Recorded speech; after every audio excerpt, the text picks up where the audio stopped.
Hello. За сайн байцгаана уу? Та бүхэндээ дараагийн бичлэгээрээ уулзж байгаадаа баяртай байна.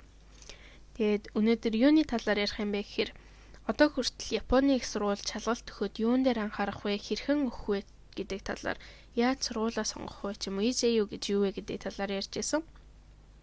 Тэгээд өнөөдрөөс эхлээд болохоор энэ Японы их сургууль шалгалт өгөх талаар хамгийн сүүлийн хэсэг буюу ярилцлагын шалгалтын талаар ярилцъя гэж бодож байна. Ярилцлагын шалгалт ерөнхийдөө бол миний бодлоор Японы их сургууль шалгалт өгөхөд хамгийн чухал хэсэг нь гэж бодож байна. Яагаад ярилцлагын шалгалт чухал юм бэ гэд бодоод үзэхээр бид бүхэн одоо ярилцлага дээр яагаад энэ сургуульд орохыг хүссэн талаараа ярих юм уу гэж бодох юм бол бид нэр эсэ гэд Shibori Yusho буюу эсэ гэд аль хэдийн бичээд тэр аппликейшн дотор бичээд явуулчихсан шүү дээ. Эсвэл миний Японы мэдлэгийг харах юм болов гэж бодох юм бол надад тэр сургуульд өгсөн EJU-гийн мань оноо байгаа шүү дээ. Миний EJU-гийн оноог харахад миний Японы хэлний түвшин ерөнхийдөө бол мэдэгдэн шүү дээ. Эсвэл намайг хэр им нямбай хүн юм бэ гэдгийг харах юм болов гэж бодох юм бол үгүй аппликейшн бүгэлсээ одоо миний бичгийн хэвийг ч юм уу C6-ны байдлыг хараад мэдээж мэдэх боломжтой. Тэгээд энэ дээр C6 гэж ярьсныхныг зүйл хэлэхэд C6 ерөнхийдөө та бүхэнд пижактай ахуулахыг зөвлөж байна. Тэгээ пижактай ахуулах юм бол илүү их нямбай ч юм уу айгүй их мажиме на хито гэж харагддаг. Тэгэд энэ ерөнхийдөө бол Японы хувьд угаасаа ойлгомжтой зүйл байдаг учраас үүнээс өөр зүйл байгаад ерөнхийдөө бол хэрэггүй болов. Ер нь хамгийн баталгаатай зураг нь бол пижактай зураг гэж хэлмээр байна. Тэгээд буцаад ярилцлагынхаа сэдв рүү орох юм бол ярилцлага тэгээд яг юуг харддаг юм бэ гэд бодоод үзэх юм бол Японы мана буюу тэр ёс дэг журмын талаар тэр хэсгийг нь хардаг. Японы хувьд ерөнхийдөө бол мэдээж дэг журам гэдэг зүйлийг маш их чухалчилж үздэг. Хүнтэй хэрхэн мэдлэх вэ ч юм уу? Хүнтэй ярилцахдаа ямар хоолойны өнгөөр ярих вэ? Ямар байдалтай хувцлах вэ? Нүрээ ямар байлгах вэ? Бүх зүйлийг үүнээс харж болдог. Тэгээд үүнээс яг юуг харах юм бэ гэх юм бол тэр дэг журмыг үнэхээр Япон хүнтэй адилхан баримталж хийж чадчихна гэдэг нь бид нар Япон хүмүүсийн дунд ороод ямар ч асуудалгүйгээр амьдралаа ингээ явуулах боломжтой Япон хүмүүс шиг ингэж их сургуульд хичээлээ үзээд явах боломжтой гэдгийг ойлгож болно гэж ер нь үзэгддэг. Тэгээ мэдээж Японы их сургуульд орох юм бол эргэн тойрон маань их хүмүүс Япон хүмүүс байх болно. Багш нар ч гэсэн, оюутан ч гэсэн бүх хүмүүс Япон хүмүүсээр хүрээлэгдэнэ.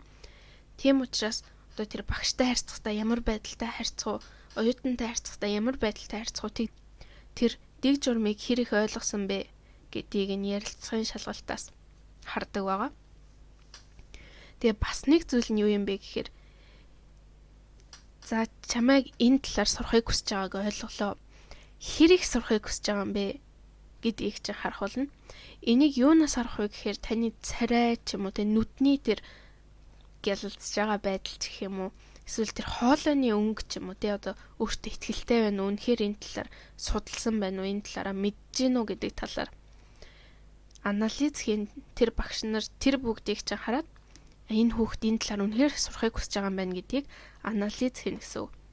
Тэгэхээр энэ ярилцлагыг хэрхэн юм амжилттай давах вэ гэдэг талаар ер нь бол нийт дахиад 3 бичлэг гаргая гэж бодож байгаа.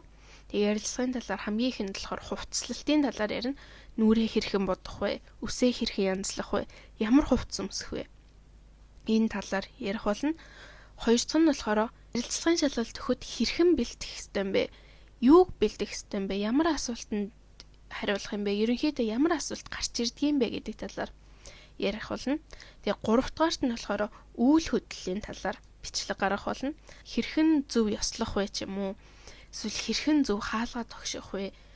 Багшийг юм асуухад хэрхэн хариулах вэ гэдэг талаар тэр дэг журам манаг хэрхэн баримтлах вэ тэр талаар ярих болно. Тэгээ нийт ийм 3 бичлэг дахиж гаргах болно. Тэгээд ярилцлага гэдэг нь ерөнхийдөө өөрөө ингэж олон хувааж дэлгэрэнгүй ярих шаардлагатай чухал сэдв учраас та бүхэн ч гэсэн дараагийн бичлэгүүдийг мань заавал үзээсэй гэж хүсэж байна.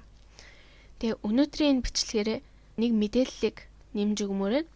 Тэгээ тэр нь болохоор та бүхний дунд газар нь хамаагүйч төлбөр багтай улсын сургуульд орохыг хүсэж байгаа хүн байх юм бол Kokuritsu Daigaku Houjin Yamaguchi Daigaku буюу Ямагучигийн их сургууль гэд сургууль байгаа. Энэ сургуулийг яагаад санал болгож байна вэ гэхээр энэ сургуулийн Keizaigaku буюу эдийн засгийн тэнхим, Kogaku буюу технологийн тэнхим хоёр нь бусад улсын сургуулиудаас шалгалтанд эрт болдог. Тийм учраас мэддэг хүн цөөн байдгаас гадна дөнгөж шалгалт эхэлж байгаа энэ үед Токиод илүү ойрхон сургууль эсвэл үнэхээр орохыг хүсэж байгаа сургуулиас өөр сургууль харахгүй байх тохиолдол их байдаг. Тийм учраас мэдсэн ч өгдөггүй хүмүүс ч гэсэн их байдаг. Тэгээд та бүхэнд энэ мэдээллийг үзүүлье гэж бодож байна. Энэ мэдээлэл нь болохоор ноднон энэ Ямагучи Дайгакугийн эрт болдог энэ шалгалтуудад өгсөн гадаад оюутнуудын тоо буюу тэнцсэн оюутнуудын тоо байгаа. Тэгээ үүнээс харах юм бол одоо жишээ нь эдийн засгийн тэнхим нь болохоор нийт 16 хүн хүсэлт илгээснээс 10 хүн тэнцсэн байна. Энэ ерөнхийдөө бол тэнцсэн хувийн хувьд бол маш өндөр хувьтай гэсэн үг. Тэгээд доошоо ингээ харах юм бол жишээ нь Oyo Kagakka буюу хэрэглээний химийн анги нь болохоор нийт 6 хүн хүсэлт илгээснээс зургуулаа тэнцсэн. Энэ ерөнхийдөө 100% тэнцсэн гэсэн үг. Бүх хүмүүс тэнцсэн хүсэлт илгээсэн хүмүүс. Түүнээс гадна одоо энэ Denki Denshi Kogakka буюу цахилгаан электроны анги нь ч гэсэн тэгээд 3 хүн энэ шалгалтыг өгөөд бүгдээрээ энэ тэнцсэн байх жишээний. Тэгээ ийм байдлаар ийм тэнцэх магадлал маш өндөр. Дээрээс нь энэ сургууль улсын сургууль учраас Nyugakkin буюу одоо сургууль тэнцсэн тохиолдолд нийт 30-аад мянган yen төлөх ёстой тэм тохиолдол маш гардаг. Тэрийг дараагийн сургууль шийдэгдэх хэсгийг харж байгаа төлөхөөр болгоод тэрийг төлөх хэсгийг хойшлуулж болдог. Тэрийг Nyugakkin Yuyo гэж хэлдэг. Тийм учраас энэ сургуулийг заавал сонирхож үзээрэй гэж хүсэж байна.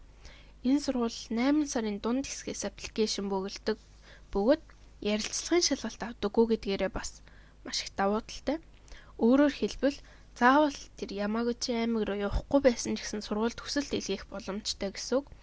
Тэгээд тэнцсэн үгүй юу гэдэг нь заавал очиж ярилцлагын шалгалт өгөхгүй зүгээр хүсэлтээ илгээсэн байхад л би тэнцэх үгүй юу гэдэг нь гарч ирэн. Дээрээс нь тэнцсний дараа заавал шууд мөнгө төлөх шаардлагагүй учраас дараа нь өөрийнхөө хүссэн сургуулийг өгсөн ч гэсэн тэрнийхээ хариуг харж агаад энэ сургуульд орох хэсгээ шийдэх боломжтой.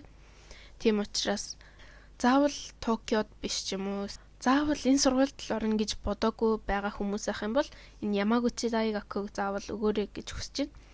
Тэгээд үнэхээр Токиод орохыг хүсэж байгаа ч юм уу эсвэл би заавал одоо Токиогийн их сургуульд орно гэд бодчихсон хүн байсан ч гэсэн энэ сургуулийг нэг ингээд өгчих юм бол нэг мөнгөний зардал гарахгүй дээрээс нь тэгээд Nyugakkin төлөхгүй учраас дараа нь тэнцсний дараа тэг 30 маа яаж төлөх вэ гэж бодлохгүйгээр тэр Nyugakku Tetsuzuki-гээ хийгээд дуусгачих юм бол нэг юм баталгаатай болно гэсэн үг.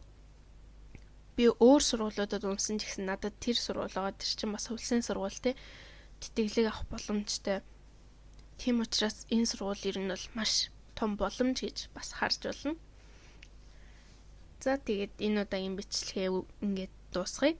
Тэгээд дараагийн удаа тэр ярилцлага мен сэцгийн шалгалтын үеэр хэрхэн хувцлах вэ гэдэг талаар ярих болно. Тэгээд дараагийн бичлэгээрээ уулзцаая. Баяртай.